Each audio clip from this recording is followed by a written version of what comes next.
Airport security is always tight, but all those police officers and guards aren't effective when the problem is behind the scenes. And now he's just taking an empty box or something back in when you refill it. He maybe make another trip out, I don't know. In Miami, detectives are watching two men believed to be stealing from their employer, an airline catering company.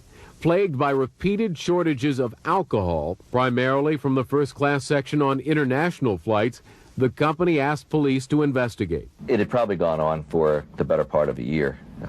We figured that they were taking this liquor to resell it or to give it away to neighbors, to throw parties, but normally you do things like this for financial gain. U.S. Customs agent Hillary Walker joined the investigation.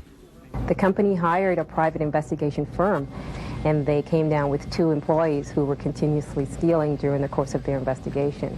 We started doing surveillance on those 2 particular individuals. The employees were watched for more than 2 months. It appears they stole everything from liquor to toiletry items while they were stocking the first-class cabin. When they take the old carts off and the garbage, they would actually take liquor, unopened bottles, hide them in either garbage bags or other kind of containers, secrete them on the truck, either in one of the battery containers or another metal box that was under the truck. The thieves would drive the company trucks back to the parking lot area, but then walk around them to see if anyone was watching them. They were very cautious, or thought they were being cautious, by looking at the vehicles that surrounded them and doing these walks almost every time they pulled in. The investigators watched as the thieves transferred the loot to their own cars. While unloading, one of the thieves seemed to forget where he had stashed the goods. He thought he had it in the cab of his truck. Now he's under the back of his car to get it. There it is. Put it in the back seat.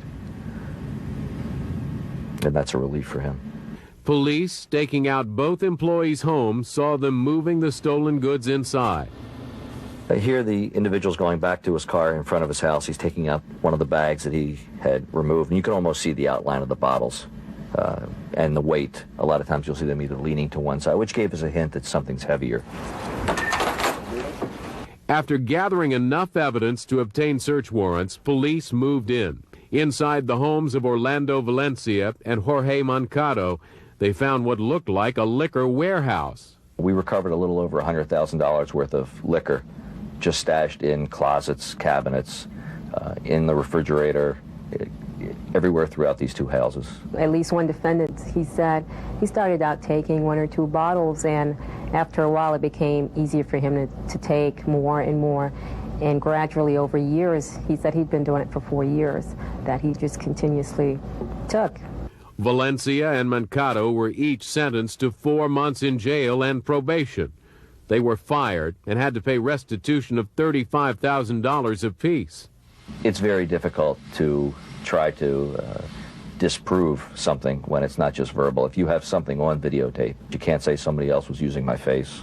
I mean, it's a person committing a crime. It's caught on tape, and that's very important because that's a very conclusive piece of evidence. Still ahead.